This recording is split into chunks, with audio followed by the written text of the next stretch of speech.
Hello everyone, welcome to only IAS. आज हम लोग इस वीडियो में बात करने वाले हैं कि जो वर्किंग प्रोफेशनल्स हैं वो अपनी यूपीएससी की प्रिपरेशन के लिए कैसे टाइम को मैनेज करें। देखिए, बहुत सारे लोगों की तरफ से ये क्वेरी आई कि टाइम नहीं मिलता है, जॉब में काफ़ी ज़्यादा एनर्जी और टाइम कंज्यूम होता है और तैयारी के लिए भी पैशनेट हैं लोग, तो कैसे मैनेज करें। तो देखिए, यहाँ पे हम लोग इस वीडियो में डिस्कस करने वाले हैं कि हमें जो अपना इफेक्टिवली टाइम मिलता है उसको कैसे मैनेज करें। देखिए, दिन में अगर आप देखेंगे तो लगभग 9 to 6 आप सभी लोग जो वर्किंग प्रोफेशनल्स हैं वो जॉब में बिजी रहते होंगे, या कुछ लोग शिफ्ट्स में भी काम करते होंगे कि किसी की नाइट शिफ्ट होती होगी, कभी डे शिफ्ट होती होगी, या फिर कभी इवनिंग स्टैगर्ड शिफ्ट रहती होंगी। तो उसके लिए देखिए, यहाँ पे मुश्किल बिल्कुल नहीं है, हमको बस थोड़ा सा टाइम को मैनेज करना आना चाहिए। कैसे मैनेज करना, मतलब आपको जितना भी टाइम इफेक्टिवली मिल रहा है, 1-1.5 घंटा 2 घंटा आपको वर्किंग प्लेस में मिल रहा है, उसके अलावा अगर आपको घर पे भी लगभग 4 से 5 घंटे मिल रहे हैं, हमारे लिए वेल इनफ है।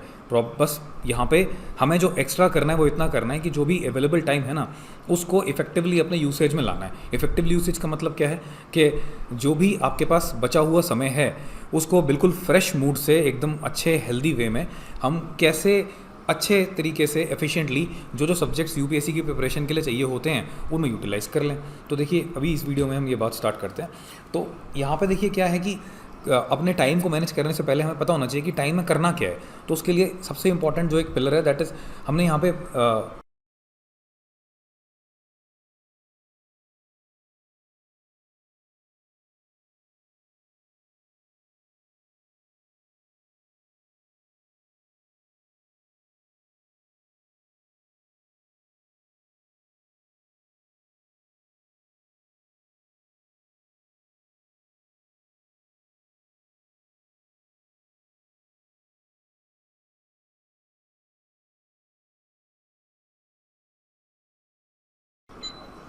आगे बढ़ने से पहले कुछ इन्फॉर्मेशन है प्रारंभ प्रोग्राम के बारे में। ये प्रारंभ 2 है, प्रारंभ 1 का second part, preparing from root to pinnacle. Prarambh program के अंदर एक कंप्लीट जीएस फाउंडेशन कोर्स कराया जाता है, जिसमें कि प्रीलिम्स, मेंस और इंटरव्यू तीनों की एक प्रिपरेशन कम्प्रीहेंसिव तरीके से की जाती है।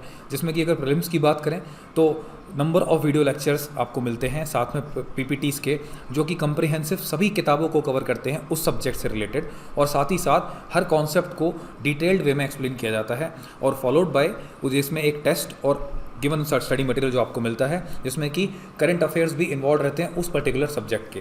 मेंस की प्रिपरेशन के बारे में बात करें तो बहुत ही इंटरैक्टिव सेशन इसमें रहता है, और साथ ही जो इंपॉर्टेंट कॉन्सेप्ट्स हैं मेंस के, उसके रिगार्डिंग वीडियो लेक्चर्स और हैंड आउट, सॉफ्ट मटेरियल और सभी कम्प्रिहेंसिव इन्फॉर्मेशन दी जाती है। और इसके साथ साथ इंटरव्यू की एक प्रॉपर तरीके से प्रिपरेशन कराई जाती है, प्रोबेबल क्वेश्चंस, डीएएफ से रिलेटेड उसका एनालिसिस, और जितने भी A to Z उस डीएएफ को लेकर के आपके अपने पर्सनैलिटी, सबसे पहला पिलर लिया है सिलेबस को, ओवरऑल पूरे डिस्कशन को लेकर के क्वेश्चंस बन सकते हैं, डिफरेंट पिलर्स ब्रेक कर लेते हैं, और इसमें कि हम फॉलोड बाय डिस्कशन करेंगे कि सिलेबस, इंटरव्यूज, टाइम को हम कैसे मैनेज करना है। तो लोग काफी क्वेश्चंस ये पता करते हैं कि हम दिन में कितने घंटे पढ़ें, कितनी देर पढ़ें तो यूपीएससी हमारा क्लियर हो जाए। देखिए, ऐसे में कंप्लीट किया जाता है, अगर घंटों में डिवाइड नहीं करना, आपको अपने पर्टिकुलर सिलेबस को एनालाइज करना है, कितना क्वांटम ऑफ सिलेबस आपको पढ़ना है के लिए, मेंस के लिए, इंटरव्यू के लिए, और उस हिसाब से आपको उसको डिवाइड करना है। एक रिवर्स इंजीनियरिंग आपको करनी है कि अगर आपका एग्जाम है लगभग आज से 1 साल बाद, तो 1 साल के बाद जितने भी आपके सब्जेक्ट्स हैं, 10 सब्जेक्ट्स हैं, 11 सब्जेक्ट्स हैं, including static and current affairs, उनको कैसे 3 से 4 बार रिवाइज कर लें कंप्लीटली एग्जाम आने से पहले। तो यही हम सिलेबस एनालिसिस में डिस्कस करेंगे। टाइम का क्या है कि टाइम को कैसे मैनेज करना है। आपके पास 2 घंटे अगर जॉब में मिलते हैं लंच टाइम को मिला के, इवनिंग में आप आते हैं 4 घंटे शाम को मिलते हैं, सैटरडे संडे आपको 12-12 घंटे मिलते हैं, वो हमें कैसे यूज़ करना है। प्री और मेंस को काफ़ी बार एक्सपर्ट्स बोलते हैं, या जिनका भी हुआ है सभी लोग बोलते हैं कि प्री एंड मेंस को हैंड इन हैंड लेके चलना है। वो कैसे चलना है कहते तो सभी लोग हैं, लेकिन चलना कैसे है, एक्चुअल में तरीका क्या रहेगा उसका, और पता कैसे लग गया कि पढ़ें क्या चीज़ें हैं जो आने वाली। तो प्रीवियस ईयर क्वेश्चंस उन चीज़ों को बताएंगे कैसे हमें करना है। तो सबसे पहले पिलर पे बात करते हैं, देखिए यहाँ पे कि सिलेबस को हमें कैसे एनालाइज करना है। देखिए, अगर हम बात करें ना तो सबसे पहला हमारा प्रीलिम्स, उसके बाद फिर मेंस एंड देन इंटरव्यू, ये 3 स्टेजेस हैं। अभी हमारे पास काफ़ी अच्छा टाइम है, एक फुल हमारे पास 1 साल है अगर हम इस जून से कैलकुलेट करें, और नेक्स्ट जून या में जब भी एग्ज़ाम होगा तो लगभग 12 मंथ्स हमको मिलते हैं इफेक्टिवली। अगर 12 महीने हमारे पास हैं तो इन 12 महीनों को कैसे इफेक्टिवली यूटिलाइज़ किया जाए, ये एक सबसे बड़ा क्वेश्चन है। तो देखिए, अगर आप देखेंगे पूरे सिलेबस में प्रीलिम्स के लिए आपके पास ये कुछ बेसिक सब्जेक्ट्स होते हैं स्टैटिक के, history, geography, economy, environment, polity, current affairs, science and tech, और कुछ अलग से सोर्सेज भी हैं, यानी कि इकोनॉमिक सर्वे हो गया, उसके बाद इंडिया ईयर बुक है, स्कीम्स के लिए, जनरल इंडिया की न्यूज़ के लिए न्यूज़पेपर है, और साथ में गूगल रिसर्च इंजन भी है। प्रीलिम्स के हिसाब से अगर पढ़ते हैं तो ये चीज़ें कवर करनी बहुत ज़्यादा इंपॉर्टेंट हो जाती है, जबकि मेंस के लिए ये सब्जेक्ट्स तो रहेंगे ही रहेंगे। इसके अलावा इनके जो इनसे कोहेरेंट नहीं है, जो कॉमन नहीं होते, जो मेंस के सब्जेक्ट हैं वो ये वाले आ जाते हैं। आपका अपना ऑप्शनल जिसमें 2 पेपर्स होते हैं, पेपर 2, पेपर 1, सोसाइटी GS1 का पार्ट है, वर्ल्ड हिस्ट्री है, उसके बाद एथिक्स हो गया, अपने आप में GS4 कम्प्लीटली एक पेपर है, डिजास्टर मैनेजमेंट GS3 का पार्ट आ जाता है, internal security, agriculture, governance, so on and so fourth. ये कुछ ऐसे टॉपिक्स हैं ना जो आपके प्री के सिलेबस से मैच नहीं खाते, तो इनको भी हमें करना पड़ेगा। कैसे हम कवर करें सारा का सारा सिलेबस? तो देखिए हमने क्या करेंगे, हम यहाँ पे 12 महीनों को ना डिवाइड कर लेंगे। कैसे? हम एक काम करेंगे कि हम एक ट्राई करेंगे कि हमारा दिसंबर तक पूरा का पूरा मेंस तक का सिलेबस ख़त्म हो जाए, और उसके बाद दिसंबर में ही हम लोग साथ साथ प्री को भी अपने लेके चलें। कैसे लेके चलें मैं आगे बताता हूँ, हम बात करते हैं इस बारे में। लेकिन हम आज जून से स्टार्ट करते हैं और दिसंबर को टारगेट बना के चलते हैं कि जून से लेकर दिसंबर तक हमारा मेंस का सिलेबस ख़त्म हो जाएगा कम्प्लीटली, और साथ में प्रीलिम्स का जो सिलेबस है वो मिनिमम 1 बार तो ख़त्म हो ही जाएगा, या मैं बोलता हूँ कि 2 बार ख़त्म हो जाएगा। टारगेट क्या है कि हम प्रीलिम्स से पहले लगभग 4 टाइम्स अपने सिलेबस को ख़त्म कर लें, और जो भी हमारा ये ऊपर हमने डिस्कशन किया है यहाँ पे कि जो सब्जेक्ट्स हैं सारे के सारे, इनको हमें ख़त्म करना है प्री के और मेंस के दोनों के ही पर्सपेक्टिव से। अब वो चीज़ें होंगी कैसे? देखिए सोर्सेज के बारे में इस वीडियो में डिस्कस नहीं कर रहा अभी मैं, हम सिर्फ हमारा टोटल फोकस ये रहेगा कि हमें पढ़ना कितना है और कितने टाइम फ्रेम में उसे कवर कर लें, राइट। तो अगर मैं टाइम एनालिसिस की बात करूं तो सबसे पहले आपका जो अपना टाइम है उसको हम कैसे डिवाइड करेंगे।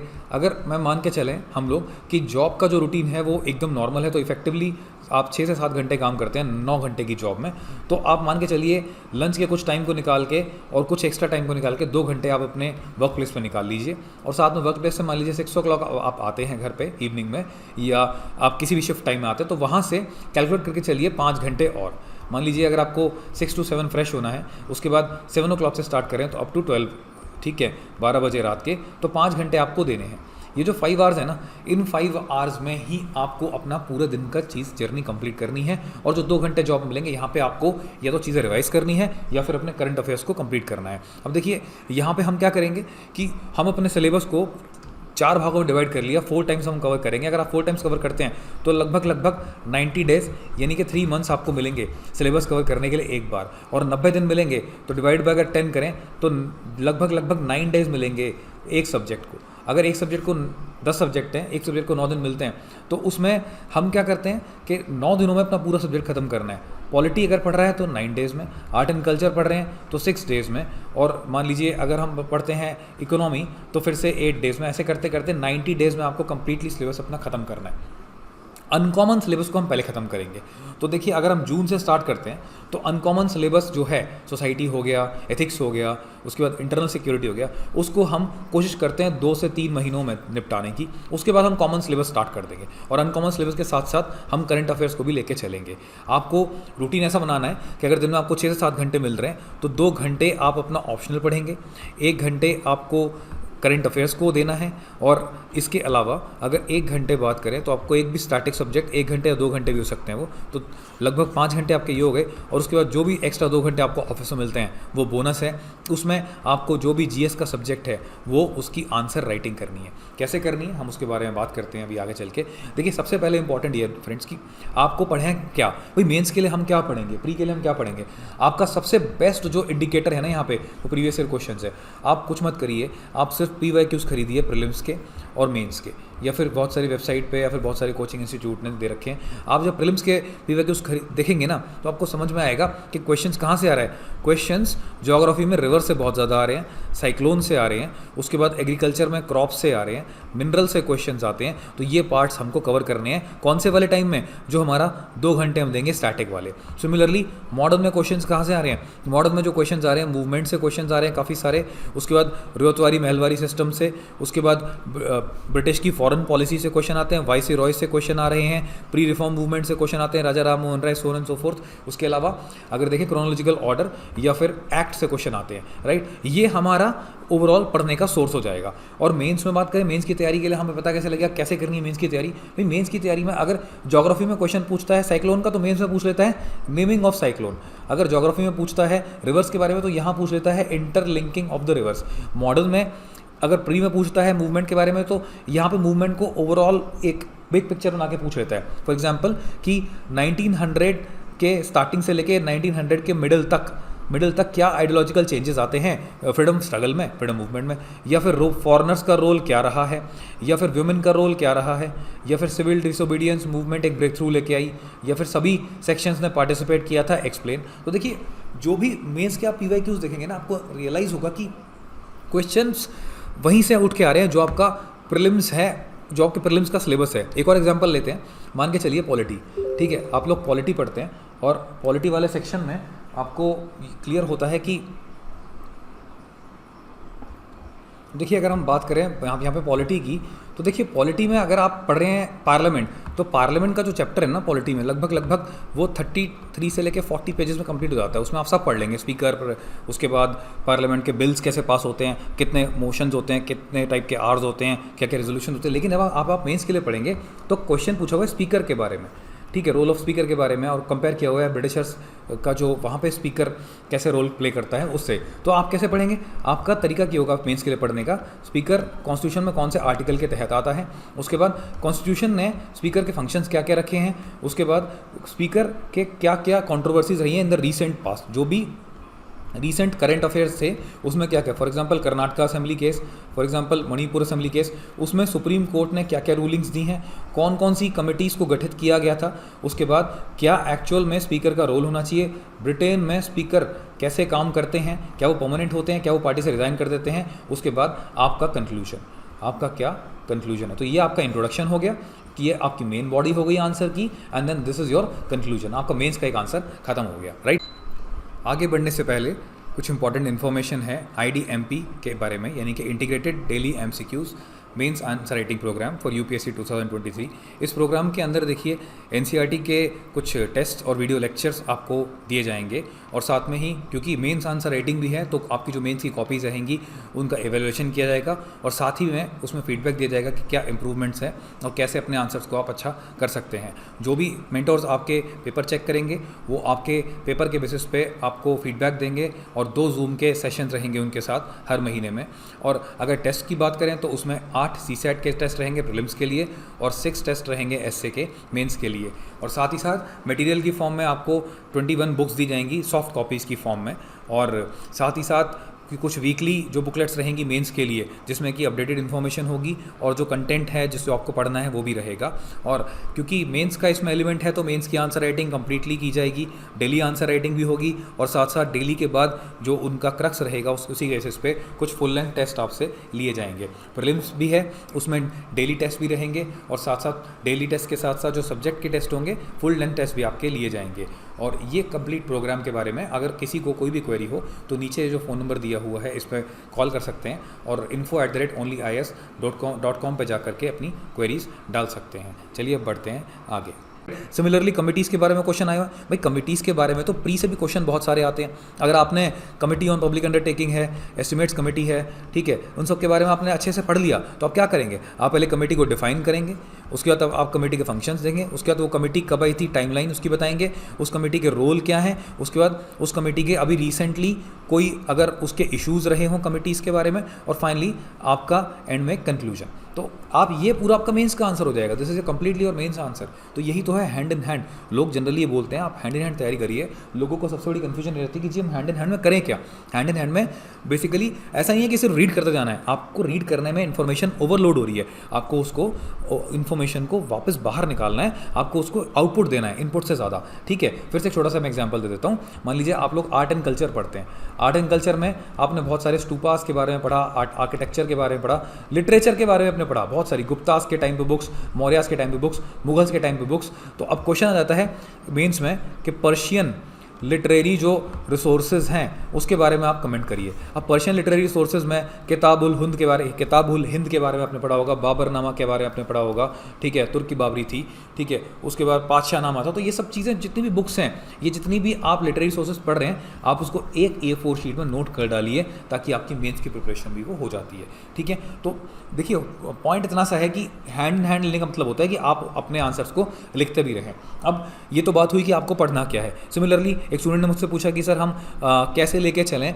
अपने एंशिएंट वाले सब्जेक्ट को कैसे लेके चलें। अब देखिए एंशिएंट के सब्जेक्ट में ना बेसिकली कोई डायरेक्ट क्वेश्चन नहीं आता, लेकिन क्वेश्चन टच होकर आता है कि गुप्ता पीरियड के बाद जो एम्पायर था वो डाउन क्यों होने लगा, कैसे क्या पता लगता है कि गुप्ता के बाद एम्पायर डाउन होना स्टार्ट हो गया। या फिर अगर इंटरनेशनल रिलेशंस में क्वेश्चन के बारे में डिस्कस करें तो इंडिया जापान रिलेशनशिप के बारे में पूछ लिया था। India Japan forms the foundation of the strategic partnership. अब ऐसे करके अगर एक स्टेटमेंट आती है तो देखिए इंडिया जापान के बारे में political relationship, economic relationship, cultural relationship क्या है, सोशल क्या एस्पेक्ट्स हैं, इकोनॉमिकल क्या है, एनवायरमेंटल क्या है, एजुकेशनल क्या है, उसके बाद कोई स्ट्रैटेजिक क्या है। तो ये सब कोई आर्म्स या फिर न्यूक्लियर कुछ ऐसा हुआ हो तो ये 8-10 डायमेंशन। उसके बाद एक छोटा सा वर्ल्ड मैप, उस वर्ल्ड मैप में अफ्रीका, उसके बाद इंडिया, उसके बाद यहाँ पे जापान, ये ऐसे आपको ड्रॉ करके पूरा जापान वाला एरिया दिखा करके, साउथ ईस्ट एशिया दिखा करके, तो आपको एक आंसर राइटिंग करनी है। कितनी देर में?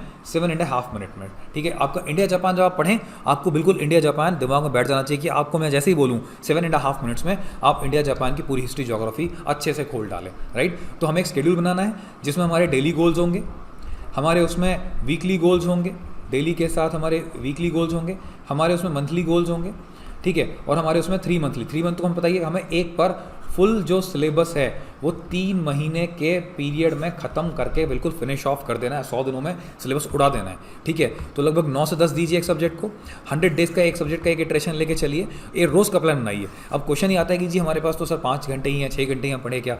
एक सब्जेक्ट लीजिए जैसे कि मैंने बताया पॉलिटी, और बिल्कुल वॉक करते करते घर में ही अपने रूम में बालकनी वॉक करते करते पॉलिटी का पार्लियामेंट चैप्टर आज ही पढ़ डालिए, ठीक है। और कल स्पीकर के बारे में लिख डालिएगा सुबह सुबह जब उठेंगे वो तैयार होने के लिए, और फिर जब लंच ब्रेक मिलेगा तो उस टाइम पे कमिटीज़ के बारे में पढ़िएगा, शाम को आके लिख डालिएगा, राइट। करंट अफेयर्स का एक टॉपिक पढ़िए। अगर आप कोई भी एक मैगजीन फॉलो करते हैं, मंथली किसी भी एक इंस्टीट्यूट की मैगजीन फॉलो करते हैं, तो आप उसका इकोनॉमी सेक्शन आप एक दिन में कवर कर लीजिए, अगले दिन पॉलिटी कवर कर लीजिए। ऐसे करते करते 7 डेज़ में ना आप उसके 7 सेक्शन कवर कर लीजिए। आपका जो मंथली करंट अफेयर है वो एक मंथ में 2 या 3 बार रिवाइज हो जाना चाहिए बढ़िया से। और डेली तो आप पढ़ेंगे, साथ साथ क्या न्यूज़पेपर पढ़ेंगे ना भाई। अगर एक दिन की बात करेंगे तो हमने डिसाइड तो किया है 1 घंटे हम देंगे किसी एक सब्जेक्ट को, उसके बाद 2 घंटे हम देंगे ऑप्शनल को, क्योंकि यही टाइम है जून से दिसंबर का जिसमें हमें अपना ऑप्शनल को भी साथ साथ ख़त्म करना है और हमें दिसंबर तक मेंस के सिलेबस को कंप्लीटली उड़ा देना है, ठीक है। उसके बाद 2 घंटे अगर हम बात करें तो करंट अफेयर्स को देते हैं, और साथ में अगले जो बचे 2 घंटे हैं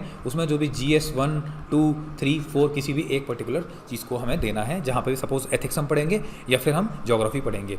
तो जो भी आपके 10 दिन में या 12 दिन में एक सिलेबस कंप्लीट होगा तो आप उस पर्टिकुलर सब्जेक्ट का एक टेस्ट दीजिए, या तो आप सब्जेक्ट टेस्ट दीजिए या फिर आप उसका एक प्री वैक्यूज लगाइए। अगर तो देखिए आप एक टेस्ट देते हैं तो टेस्ट देने का देखिए तरीका क्या होता है। आप जब टेस्ट देते हैं ना तो बहुत कंट्रोल्ड एनवायरनमेंट में आपको टेस्ट देना है। आप कंट्रोल्ड एनवायरनमेंट का मतलब समझते हैं, मतलब आप एक रूम में बिल्कुल क्लोज पैक होकर रहेंगे, 2 घंटे से पहले आप रूम से निकलेंगे नहीं। आप उसमें 100 क्वेश्चंस जो भी होंगे टेस्ट में आप 90 मान लीजिए सॉल्व करते हैं, 10 आपने नहीं किए, आपके 70 सही होते हैं, 20 गलत होते हैं। आप देखिए ये 10 क्यों छूटे, ये 20 क्यों गलत हुए, इनका प्रॉपर आपको एनालिसिस करना है। 30 क्वेश्चंस आपके कहाँ गए, ठीक है। क्या लॉजिक में प्रॉब्लम थी, क्या आपका कंसेप्ट क्लियर नहीं था, या फिर आपको क्वेश्चन में कन्फ्यूजन था, ऑप्शंस आपसे एलिमिनेट नहीं हो रहे थे, क्या रीज़न था, आप उस रीज़न को किल करिए और इस तरीके से अपने स्टडी को मैनेज करिए। तो देखिए दोस्तों आपको करना क्या है। सबसे पहले तो आपके एक दिन में जितने भी घंटे हैं, आपके 2 घंटे या 3 घंटे जॉब वाले, 5 घंटे से 7 घंटे घर वाले, ये आपको 10 घंटे निकालने हैं। वीकेंड्स पे मैं आपसे रिक्वेस्ट करूँगा कि आप डेली 12 घंटे दीजिए, 12 घंटे सैटरडे, 12 घंटे संडे, कितने हो गए 24 आवर्स। और डेली अगर आप 6 आवर्स देते हैं तो 6 आवर्स 5 डेज़ के 30 आवर्स और यहाँ के 24 आवर्स, ठीक है। तो लगभग 54 से 60 आवर्स बनते हैं आपके, जो आप आराम से कवर कर लेंगे। और एक जनरल कैंडिडेट को देखें तो लगभग 6 से 7 दिन में उसके 9 से 10 घंटे की इफेक्टिवनेस निकलती है, ठीक। तो बिल्कुल घबराना नहीं है। अभी इस बार भी जो सिलेक्शन हुए उसमें मैक्सिमम लोग वर्किंग वाले हैं, ठीक है। कुछ मेरे जूनियर्स भी हैं जिनका काफ़ी अच्छे रैंक से सिलेक्शन हुआ है। तो I wish you all best of luck. आप लोग अच्छे से तैयारी करिए। कोई भी आपकी क्वेरी हो तो ओनली ऐसे मेल कर दीजिए, और किसी भी तरह की कोई दुविधा हो तो आप पूछ सकते हैं, लेकिन अपने एक प्रॉपर शेड्यूल को फॉलो करिए, प्री मेंस को साथ में लेके चलिए, टाइम को देखिए कहाँ कहाँ टाइम मिल रहा है, यूटिलाइज करिए, और अपना सिलेबस पे पकड़ बनाइए क्या क्या करना है, और एक चेकलिस्ट बना डालिए, एक शेड्यूल बना डालिए, प्रोग्राम बना डालिए, उसके हिसाब से उस प्रोग्राम को फॉलो करिए, और ताकि आपकी अकाउंटेबिलिटी बनी रहे और फिक्स रहे। ठीक है, कोई और अगर तरह का आपको डाउट लगेगा तो आप उसको हमेशा पूछ सकते हैं। चलिए, वीडियो देखने के लिए थैंक यू, नमस्कार।